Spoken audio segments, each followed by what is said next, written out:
under. They do work well from the bank, but they're really great from a boat.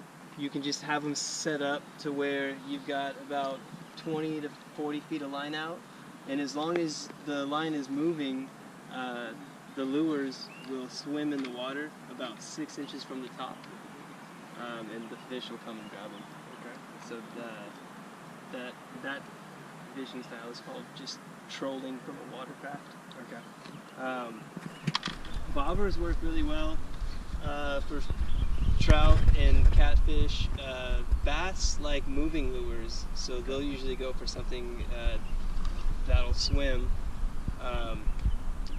These are fantastic. Yeah, these will sit your bait right up on top of the water, or as long as you want the bait down into the water, you can just set it up where your line is longer from the actual hook. Okay.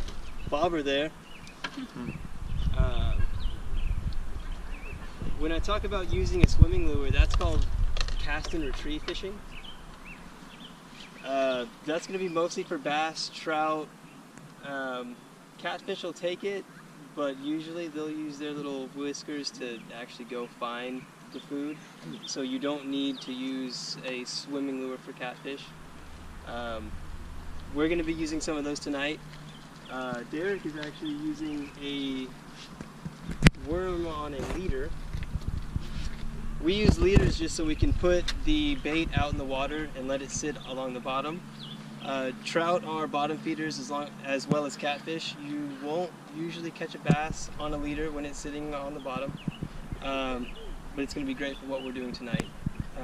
These trout will almost go after anything smelly or shiny, whether it's moving or not. That's what's great about trout that are raised in a hatchery, is they put them out here hungry. They've been out in this lake for about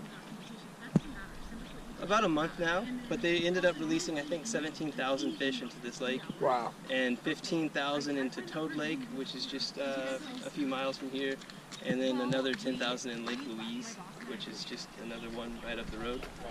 Wow.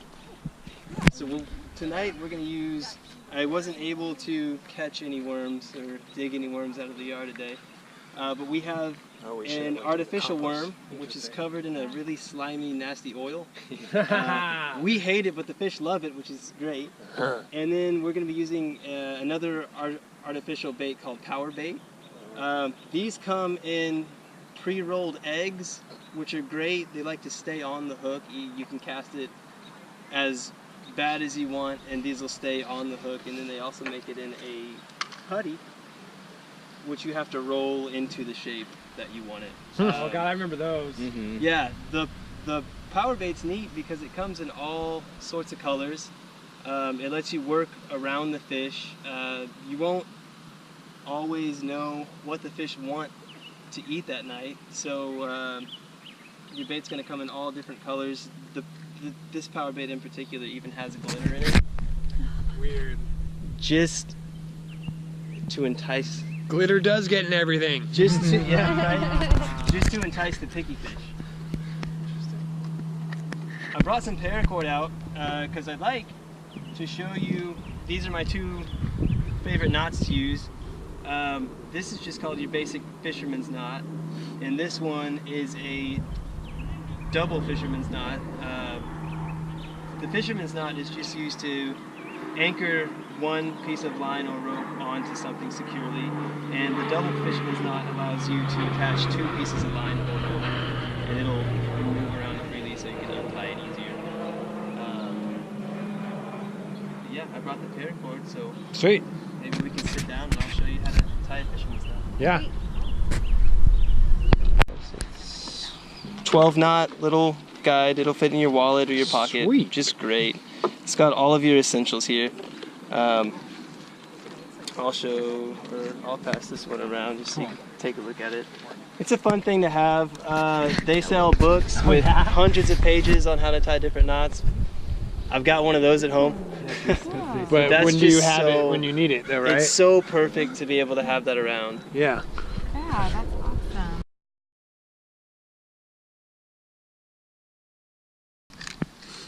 So this is a small assortment of cast and retrieve bait. All of these are, except for these that don't have a tail, are designed to spin in the water with a slow retrieve. This one here has a little spoon on the front, and it causes it to jitter. It's called a jitterbug. As you're drawing it in, the spoon is going to catch the water and just cause this to vibrate, which has a little bitty noise, and also they're just attracted to the motion that it makes in the water. I've caught several smallmouth bass with this. They like to feed off the top. These are all going to be fantastic for bass and trout, which is what we're going for here. I've been told that you want to try a different color or a different method every 12 or so casts. By not catching something on one does not mean that the fish aren't out there. It just means that the fish don't want what you've got. So every half dozen to a dozen casts, if I'm not getting any reaction from the fish that I'm going for, I'll take it and I'll switch it out. A lot of times first I'll try just different colors before I try a different kind of swimming bait. For Lake Padden, these little spoons here, I believe these are called Dick Knights. This will just spin and cause a reaction in the water that's just very appealing. I buy them by the kit so I can get them for a deal. I believe the set of 6 was about $3.50. 100? No, $3.50. Great. For the 6, which you don't want to spend too much unless you're getting into it professionally and you get good. The line snaps at about 10 pounds of pressure, so you will lose these if they get snagged on a log or a rock in the water and you pull too hard and you can't get them off. You will lose lures, so I don't spend too much on mine, though I have friends that'll spend $5 and $10 per lure. I try to keep it all to under $1 a piece, because that's just, unfortunately, how I fish, my skill level. Here in Washington, different hooks are allowed in different waterways. Let's see, I've got everything from, this hook here is called a treble hook. It's got the 3 different hooks on it. This one here is also barbed. Most of your treble hooks are going to be barbed. This is going to grab almost any direction that the fish tries to bite this. It's going to grab some part of its mouth. So these are great for catching small fish. For saltwater fishing, they even make all of these hooks in massive sizes. But for what we're doing, small hooks work really well. A small hook will catch a small fish all the way up to a big fish. The hooks are weighted for different weights as well. So usually when you buy them, the package will tell you about how big of a hook you're going to want to get depending on the size of the fish that you're going for. In Washington, some rivers don't allow barbed hooks. I do not have an example of a barbless hook, but the barb is just going to be that extra little piece of metal there that keeps the hook inside the fish's mouth. Fish on a barbless hook will often just jump and spit out the hook. So that's more for sport. This is going to be much better for survival if you're actually trying to hook it and get it up to you as efficiently as possible. In Lake Padden here, we are allowed to use treble hooks as well as your regular barbed hook. In some waterway, or in all of the rivers and streams in Washington, you are not allowed to use treble hooks, but you are allowed to use barbed hooks. And depending on the specific lake or river, and it even depends on the season, depending on who's going to be fishing for what, they will only allow barbless hooks. All of that can be found in your state fishing rules and regulations that they should have free for handout everywhere they sell a fishing license. If you get in trouble, it's your fault. You get in trouble, it really is your fault. Some of the nicer game wardens or park staff will let you off with a warning, but do not expect that. Washington State takes its fishing game very, very seriously. Texas, where I grew up, did as well. They have a lot of the same laws.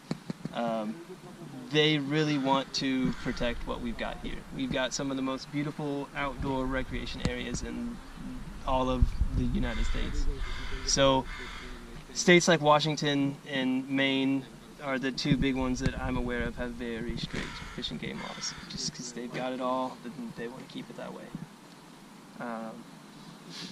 That's it for the basics of cast and retrieve baits. I can go ahead and show you what a fishing license would look like. I purchased mine this year.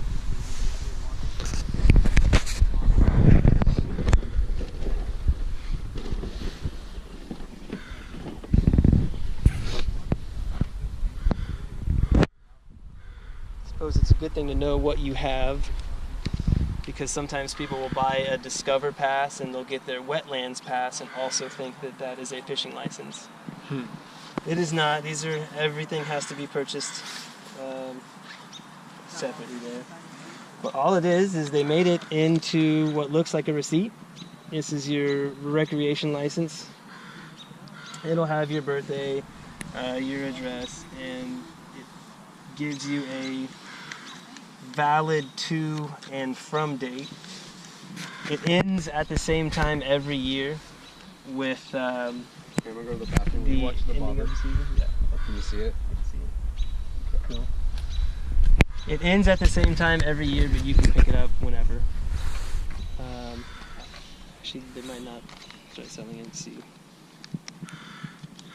get all of the personal information out, and it even gives you the phone number on the bottom that you can call if you do have any questions or concerns. Nice. I guess we can go put some lines in the water and see if we can't give ourselves a better chance at catching some fish. Awesome.